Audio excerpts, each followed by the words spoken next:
आसक्त हो जाता था।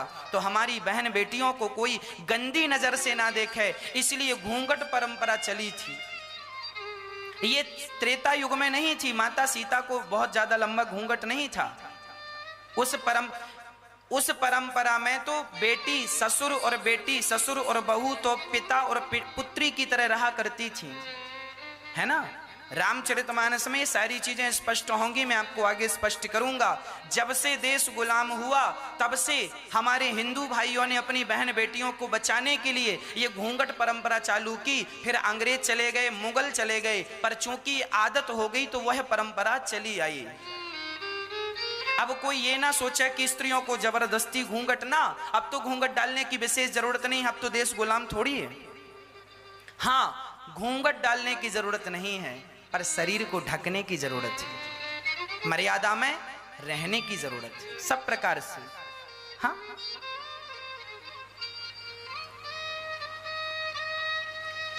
तो माता सीता जब रंग भूमि जब सिय पगुधारी, देखी रूप मोहे नर नारी।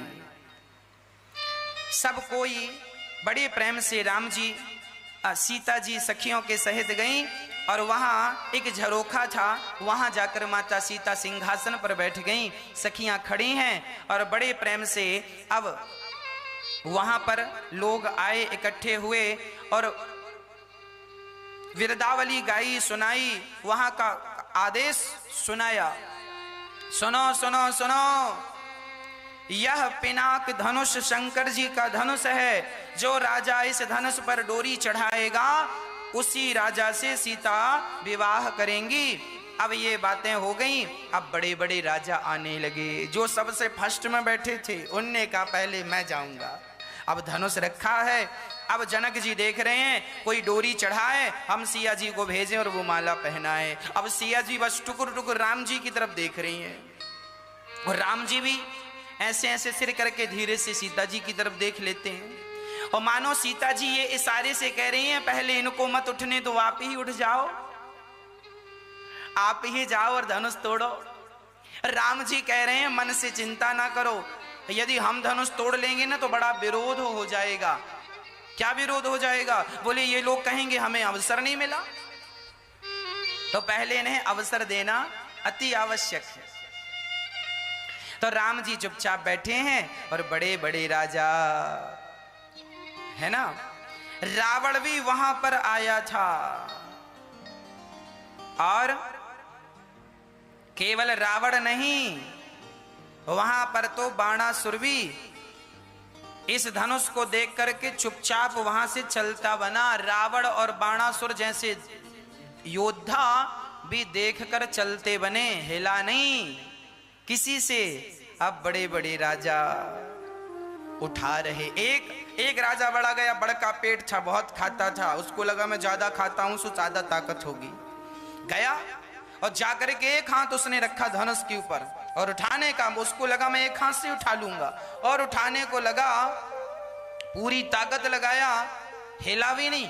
तब उसने दोनों हाथ रखे, और दोनों हाथ जब दोनों हाथ से उठाने लगा तो पसीने निकल गए, और जब पसीने निकले तो जो धनुष था वो भी कोई सामान्य धनुष थोड़ी था, शंकर जी का जीता जागता धनुष ने एक लात मारी, चल लात मारी तो जाके चारों कोने चित्त गिरा। अब चुपके से जाकर अपने सिंहासन पर बैठ गया, और जाकर बैठा बाजू वाले से। बाजू वाले ने कहा क्यों कटाली नाक अपनी, बड़ा राजा बनता था, बैठ जा चुपचाप यहाँ। तो उसने कहा सुनो, जाओ तुम ही ट्राई कर लो।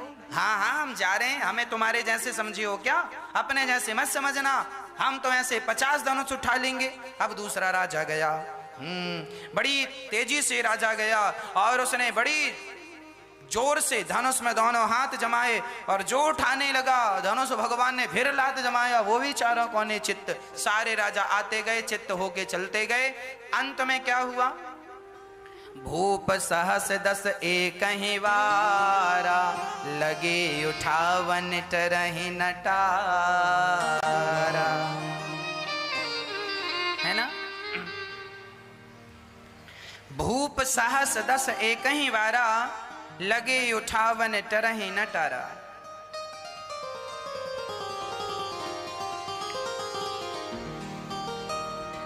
एक साथ 10,000 राजाओं ने एक ही वारा मतलब एक वार, सोमवार, मंगलवार, बुधवार, गुरुवार, वार कितने होते हैं मैया जी? कितने वार होते हैं बताओ? 7 वार होते हैं ना। अब बताओ इन 7 वारों में सबसे बढ़िया वार कौन सा है? कौन सा वार बढ़िया है मैया जी बताओ? कौन सा? सोमवार, मंगलवार। 7 वारों में श्रेष्ठ वार है परिवार। 8वां वार है परिवार। जिसका परिवार अच्छा है उसका सोमवार भी अच्छा, मंगलवार भी अच्छा, बुधवार भी अच्छा, गुरुवार भी अच्छा, शुक्रवार भी अच्छा, शनिवार भी अच्छा। और जिसका परिवार ही अच्छा नहीं है तो क्या सोमवार, क्या मंगलवार, क्या बुधवार, 7 वारों को अच्छा बनाना हो तो अपने परिवार को अच्छा बनाइए। एक ही वारा, एक ही दिन 10,000 राजाओं ने उठाने का प्रयास किया। जब धनुष नहीं उठा, दीप दीप के भूपति नाना, आए सुनी हम जो पुण्य ठाना। अब बड़े बड़े, अब जनक जी ने देखा कि कोई धनुष नहीं उठा सका और जनक जी को बड़ा गुस्सा आया जानकी जी की तरफ देख करके। और जनक जी उदास होकर बोले, अब लगता है मेरी बेटी को जीवन भर कुंवारा रहना पड़ेगा। कोई क्षत्रिय नहीं है, क्षत्रियों से पृथ्वी खाली हो गई है, इस धनुष को कोई उठा नहीं सकता। अब जनक जी की बातें सुन सुन के लक्ष्मण जी को बड़ा गुस्सा आ रहा। अरे भैया जी बैठे और ऐसी बातें चल रही, ऐसी बातें चल रही। अब लक्ष्मण जी तमतमा के उठे, जनक जी ठहरो। हाँ हाँ ठहरे हैं, बताओ क्या चाहिए? अरे चाहिए क्या? जहां हमारे भैया राम और हम जिस सभा में बैठा करते हैं ना, वहां कोई ऐसी बातें नहीं करता कि कोई क्षत्रिय नहीं बचा। हम हैं क्षत्रिय और हम इस धनुष की क्या बात कहें, सारी पृथ्वी को गेंद की तरह लेकर के भाग जाएंगे। हाँ, अब राजा डर गए, हे भगवान धनुष को क्या कहें, पृथ्वी को लेके भाग जाएंगे। तो किसी ने कहा जब पृथ्वी को लेके चले जाएंगे तो फिर ये कहां रहेंगे, ये भी तो पृथ्वी में ही है। लक्ष्मण जी का क्या कहना है? लक्ष्मण जी शेषानांग हैं, शेषावतार हैं और लक्ष्मण जी अर्थात शेषनांग भगवान के ऊपर ही पृथ्वी रखी है। शेषनांग भगवान के फणों पर ही पृथ्वी रखी है, ऐसा हमारे शास्त्रों का मत है ना। अच्छा, साइंस भी कहता है कि पृथ्वी पानी में टिकी हुई है और शेषनांग भगवान समुद्र में है और समुद्र के ऊपर पृथ्वी टिकी है शेषनांग भगवान के ऊपर। तो पानी, सांप पानी में ही तो रहता है। तो साइंस भी लगभग वही बात कह रहा है कि पृथ्वी पानी में है। आप जमीन में कितना भी खोद लीजिए, पानी ही पानी है और पृथ्वी पानी पर है और शेषनांग भगवान भी पानी में रहते हैं क्षीर सागर में। तो पृथ्वी उनके ऊपर, उनके शीश पर टिकी हुई है। तो वह कह रहे हैं कि हम पृथ्वी को लेकर के दूर तक गेंद की तरह चले जाएं और आप कह रहे हैं धनुष की बात। तो जनक जी ने कहा जब इतनी ताकत है तो धनुष उठा क्यों नहीं लेते, डोरी चढ़ा क्यों नहीं देते। अब लक्ष्मण जी बोले अच्छा ठीक है अभी चढ़ाता हूं। अब लक्ष्मण जी तुरंत धनुष की तरफ बढ़े और जैसे ही धनुष के पास पहुंचे, अब विश्वामित्र जी समझ गए, लक्ष्मण रुको रुको रुको, यदि आपने डोरी चढ़ा दी तो फिर राम जी को तो बाबा जी बनना पड़ेगा, फिर इनका थोड़ी विवाह होने वाला है। इनके भाग्य में तो विधाता ने एक ही स्त्री बनाई और यही है। और आप सुनो, यहाँ आओ। तुरंत गुरु जी ने बुलाया, यहाँ लक्ष्मण जी गुस्सा नहीं, शांत बैठो। अब विश्वामित्र जी ने देखा कि बढ़िया मुहूर्त आ गया है, समय हो गया है। तब विश्वामित्र समय शोभ जानी, विश्वामित्र समय शोभ जानी, भूले अति स्नेह माया वाणी, भूले अति स्नेह माया वाणी, उठाहूँ राम भंजहूँ भव चाभा,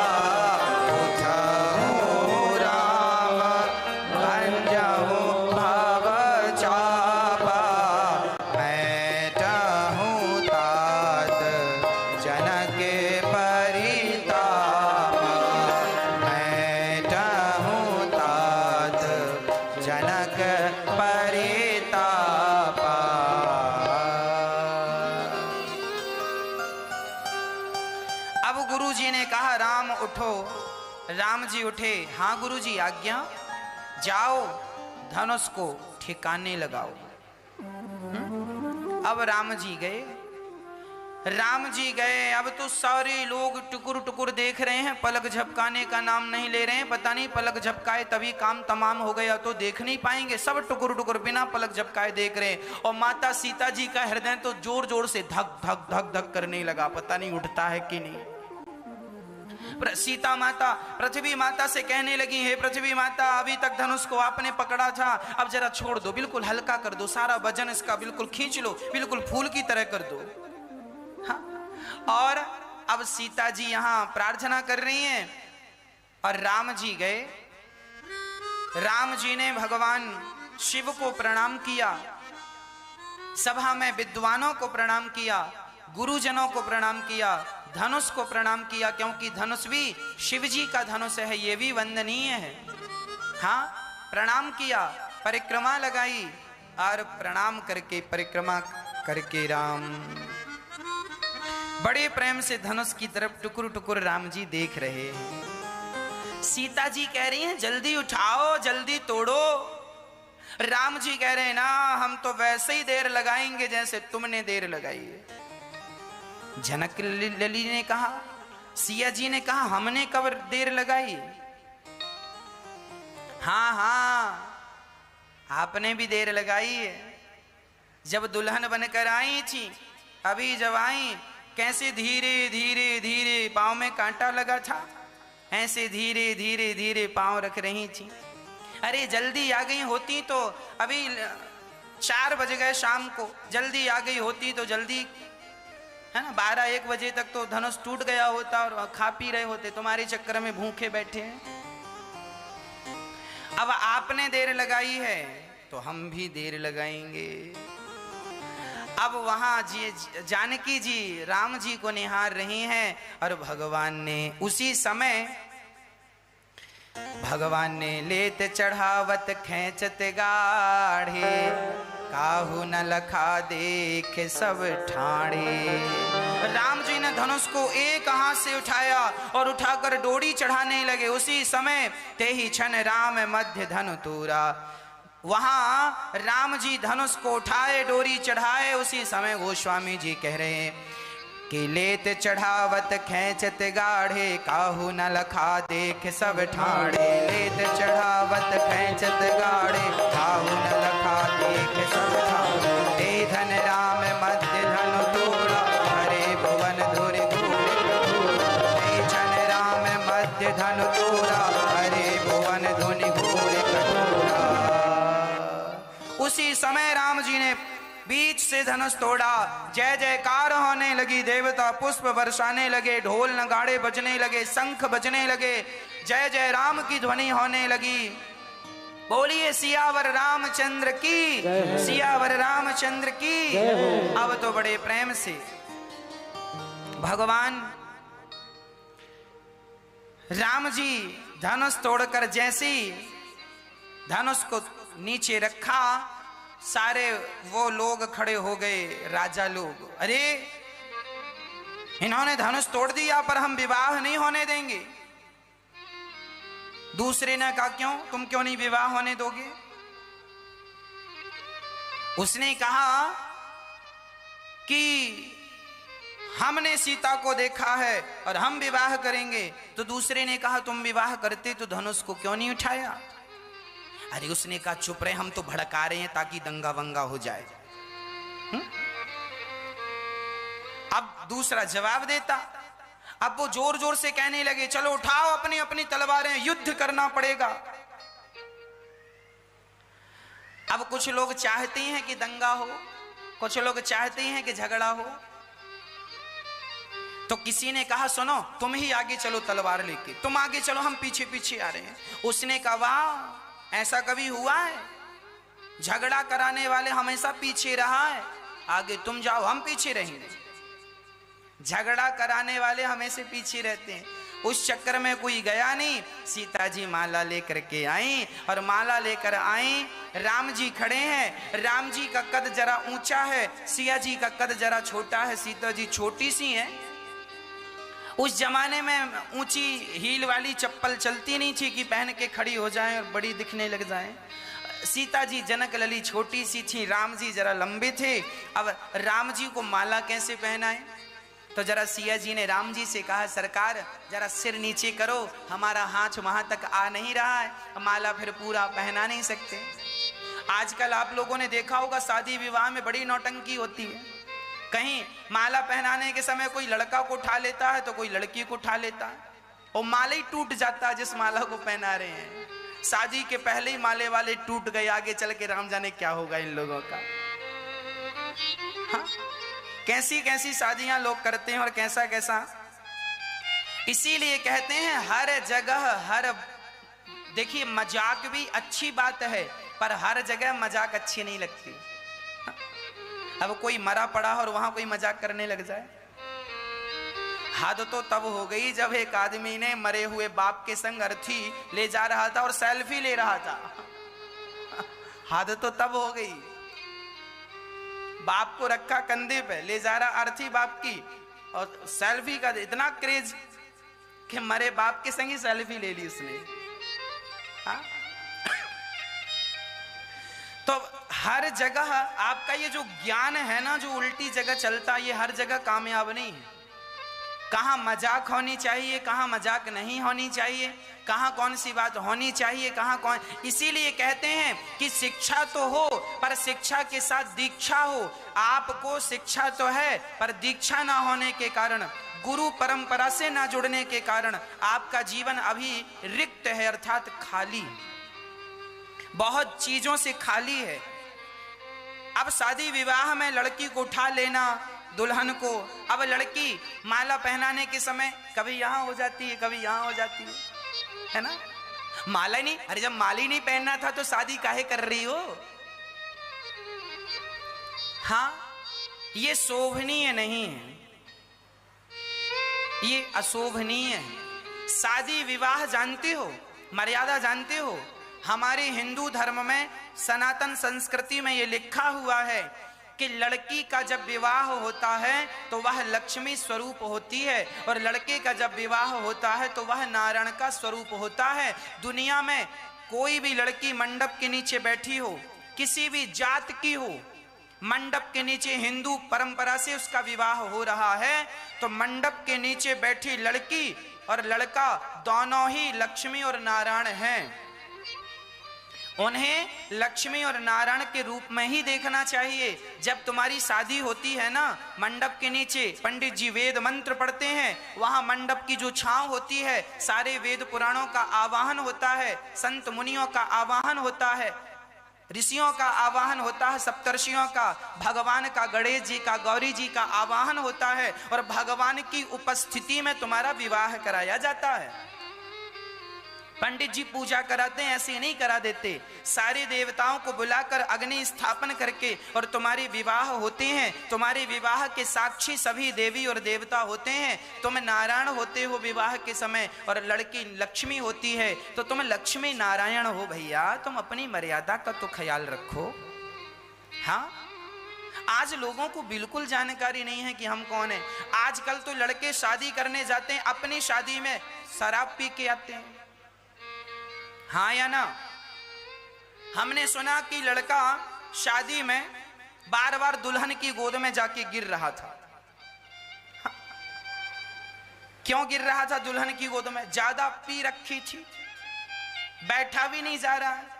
हम तो लड़की के माँ बाप से कहेंगे ऐसे दुल्हे को तुरंत उल्टा लटका के मारो और तुरंत बारात को वापस कर दो। जो लड़का मंडप के नीचे अपने आप को नहीं संभाल सकता, वो तुम्हारी लड़की को जीवन भर क्या संभालेगा, क्या संभालेगा? सोचो। जो शादी के दिन ही अपने आप को ना संभाल सका, वो शादी के बाद तुम्हारी बेटी को क्या संभालेगा? तुमने कैसा लड़का ढूंढा है अपनी बेटी के लिए? शराबी ढूंढ लिया, शादी करने आया उसमें भी पी के आया। ऐसे दुल्हों को तो तुरंत वापस कर देना चाहिए। जा बारात लेके, खाना भी मत दो, खाया हो तो पेट में मारो, सब बाहर निकले। हाँ, इसीलिए आप अपनी बेटियां जरा सूझबूझ के दिया करो, समझदार को दिया करो। लड़का जरा कम कमाता हो, लड़का जरा कम पैसे वाला हो चलेगा, पर सेल्फ हो, कमाने वाला हो, अपनी मेहनत पर विश्वास रखने वाला हो, बाप के टुकड़ों पे ना पल रहा हो, ऐसे लड़के को बेटी दोगे तो सुखी रखेगा और सुखी रहेगी बेटी। पैसे वाले जरूरी नहीं है कि करोड़पति से तुम बेटी का विवाह कर दोगे ना। कैसे करोड़पति लोगों को भी मैंने देखा है कि बेटी से विवाह कर लेते हैं और बाद में ताने मारते हैं, तुमने अपने बाप के घर में देखा ही क्या है, यहाँ तो देखो ये सब कुछ है। ज्यादा अमीर के घर भी बेटी ना दे देना, ज्यादा अमीर के घर दोगी तो तुम्हारी बेटी को जीवन भर ताने सुनने को मिलेंगे कि देखो तुम्हारे बाप तो कैसे थे, तुम तो कहाँ रहती थी और आज तुम यहाँ रह रही हो, तो बड़ी नाटक कर रही हो। आप जरा अपनी भावनाओं को रखेंगे ना, आप जरा ससुराल में कुछ कह देंगे ना, तो वो अपने पैसे की गर्मी दिखाएंगे। तुमने देखा है अपने बाप के घर में, यहाँ आए तो देखने लगे। इसलिए हमारे बड़े बुजुर्ग कहते हैं शादी विवाह लेवल में करना चाहिए। दाल रोटी हम आनंद से खा रहे हैं तो अपने हिसाब की लड़की देख लो, अपने हिसाब का लड़का देख लो। ज्यादा करोड़पति से भी ना कर देना, नहीं ताने सुन सुन के मर जाएगी तुम्हारी छोरी। हाँ जी, सही है या गलत है ये हम नहीं कह रहे हैं, पद्म पुराण में लिखा है, हम पढ़ रहे थे एक दिन, सब कुछ लिखा है उसमें। लड़की विवाह कहाँ करें कहाँ ना करें, अपनी तालमेल में, अपनी हैसियत में सब करना चाहिए। हमारे बड़े बुजुर्ग कहावत कहते हैं, जितना चादर हो उतना पांव पसारो, उससे ज्यादा नहीं। ज्यादा पसारोगी तो पांव बाहर जाएंगे, ठंडी लगेगी। अपनी हैसियत, हम सबको अपनी हैसियत याद रखना चाहिए और हम सभी को अपनी हैसियत में ही रहना चाहिए। हैसियत से आगे जाएंगे परेशानी होगी। जो हमारी मर्यादाओं की, पाकिस्तान और हिंदुस्तान के बीच में एक बॉर्डर है, एक रेखा है, मर्यादा की रेखा। यदि हम भारत के उस पार चले गए तो पाकिस्तान की पुलिस पकड़ के जेल में बंद कर देगी। क्यों जेल में बंद कर दिया भाई हमें? अरे तुम मर्यादा पार करके आयो, तुम्हारी हैसियत कैसे हुई यहां तक आने की? इसीलिए अपने अपने में रहो, अपने अपने में रहो, मर्यादा में रहो, कभी भी मर्यादा ना तोड़ना। मर्यादा तोड़ोगे हमेशा रोते रहोगे, दुखी रहोगे। अब तो राम जी कह रहे हैं सिया से ना ना ना सिर नहीं झुकेगा। अब राम जी कह रहे हैं, सिया जी कह रही हैं सिर झुका लो, सिया जी कह रही हैं सिर झुका लो, राम जी कह रहे हैं सिर तो झुकेगा नहीं, ये सिर है, ये छत्री का सिर है, किसी के सामने झुकता नहीं है। अब सीता जी बोली ये कोई युद्ध क्षेत्र थोड़ी है, सिर झुकाना ना झुकाना, ना ना ना ना। लक्ष्मण जी देख रहे थे, सिया माता जी माला लिए खड़ी है, वो माला है और वो राम जी झुक नहीं रहे हैं। तो लक्ष्मण जी को एक युक्ति सूझी, लक्ष्मण जी दौड़े दौड़े गए और राम जी के चरणों में गिर पड़े। सरकार बधाई हो, पुष्प वाटिका में आपने ठीक देखा था, बधाई हो, आपका विवाह हो गया। और चरणों में गिर पड़े तो लक्ष्मण जी को उठाने के लिए सिया राम जी ने सिर झुकाया, सिया जी ने जल्दी से माला पहना दिया। बोलिए सियावर रामचंद्र की। अब राम जी का विवाह, अब जनक जी ने सुंदर सी पत्री लिखी और जनक जी ने अपने एक मंत्री को भेजा, जाओ दशरथ जी के यहाँ पाती लेकर के जाओ। और पाती लेकर के जनकपुर में गए तो जनकपुर में जाते ही उन्होंने संदेशा दिया दरबार में, सरकार आपके बेटे राम जी ने सिया जी के लिए जो प्रतिज्ञा थी उसे पूरा किया है, धनुष तोड़ करके सिया ने माला पहना दिया है, अब विवाह की तैयारियां की जाएं। अब दशरथ जी सुने, वहां भरत जी भी थे, भरत जी दौड़े दौड़े गए, मैया मैया भाभी आ रही हैं। अरे कौशल्या जी चौंकी, भाभी आ रही है? कहाँ भाभी? अरे मैया भैया राम का विवाह होने वाला है, धनुष तोड़ दिया है। अब तो सारे यहाँ उत्सव चालू हो गया, एक तो राम जन्म का उत्सव, अब राम विवाह का उत्सव, खूब आनंद से विवाह उत्सव चल रहा है। दशरथ जी खूब बधाइयां लुटा रहे हैं और ब्राह्मणों को दान पुण्य कर रहे हैं, गौ दान कर रहे हैं, सारा दान पुण्य करके और बारात तैयार हो रही है। कौन कौन जाएगा बारात में?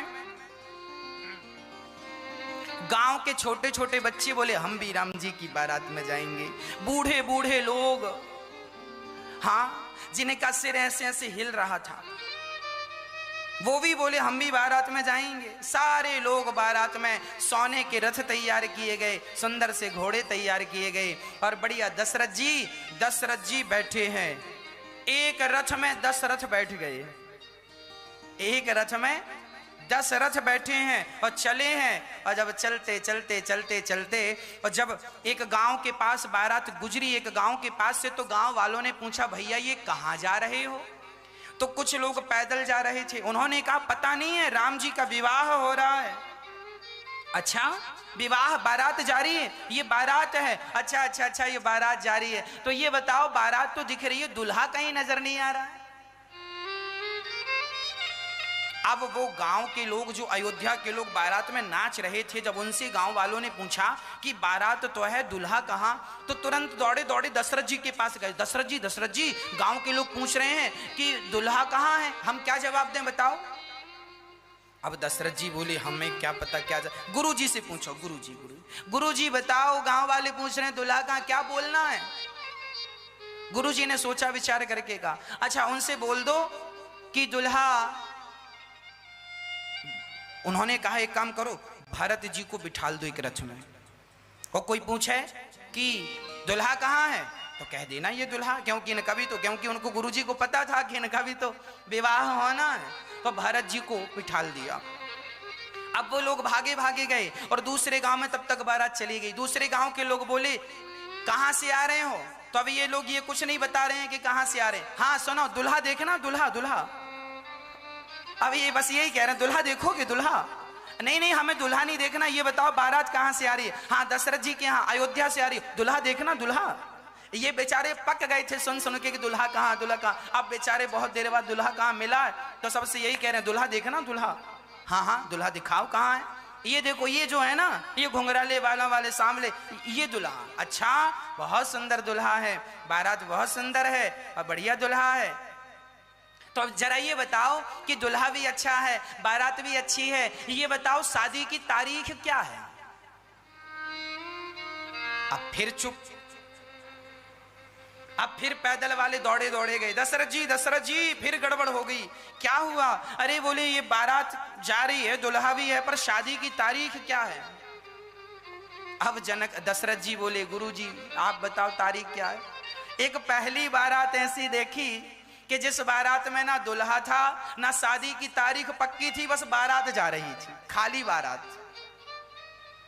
चली बारात।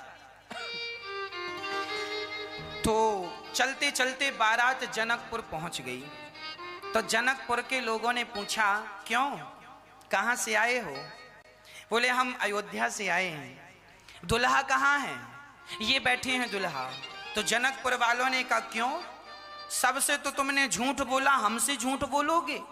तुम्हारे दूल्हा पहले से डटे हैं यहाँ, महीने भर से डटे हैं यहाँ। हाँ अच्छा चलो ये बता दो कि शादी की तारीख क्या है? अब फिर अयोध्या वाले चुप हो गए, कोई जवाब नहीं। तो सखियां कहने लगी हाँ ये अयोध्या वाले हैं, बिना तारीख पक्की भय बारात लेके आ गए। तो दूसरी सखी बोली तुम्हें पता है ये बारात लेके क्यों आ गए? हाँ हमें सब पता है। तो जरा बताओ ये बारात लेके क्यों आए? अरे बोले बारात लेके इसलिए आ गए क्योंकि ये तो बेचारे सत्तू घोल घोल के पीते थे, सत्तू खाते थे, और सोचा कि जनकपुर में खूब पकवान मिलेंगे तो खाने आए। वहां तो सत्तू घोल घोल पीते थे, यहां शादी की तारीख पहले खाएंगे 56 भोग, तारीख पक्की होती रही। हाँ तो अब जनकपुर की सखियां और अयोध्या के लोगों में ऐसी बातें प्यार भरी, शादी विवाह में कहते हैं ना गारी प्रोग्राम है, एक दूसरे को प्यार भरी मीठी मीठी गालियां दे रही हैं सखियां। और जब बारात चली,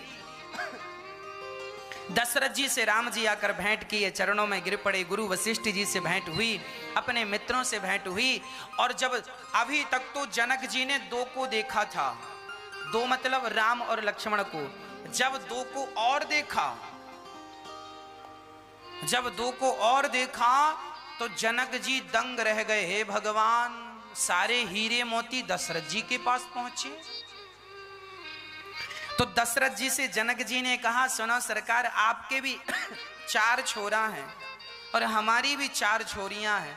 जनक जी की 4 बेटियां थीं, बड़ी तो जनक नंदिनी थी, काका ताऊ में सबके मिला के टोटल 4 थीं। तो ये चारों का विवाह कर दें, अब चारों दुल्हा बन गए। गुरुजी ने तिथि देखी, अगहन का महीना, शुक्ल पक्ष की पंचमी तिथि, बड़े प्रेम से विवाह की तैयारियां हैं। और जब बारात निकल कर आई तो 4 दुल्हा और चारों के सिर पर पगड़ी और मोर, और जब चारों चले तो चारों सुंदर थे, पर जो एक थे वह एक तो बड़े सुंदर थे। चारों दुल्हा में बड़े का कमाल सखियां, चारों दुल्हा में बड़े का कमाल सखियां। आज मिथिला नगरिया निहाल सखियां, आज जो मिथिला नगरी है, चारों दुल्हा में बड़े का कमाल सखियां, चारों दुल्हा में बड़े का कमाल सखियां, चारों दुल्हा में बड़े का कमाल सखियां, चारों दुल्हा में बड़े का कमाल सखियां। आज मिथिला नगरिया निहाल सखियां, आज मिथिला नगरिया निहाल सखियां।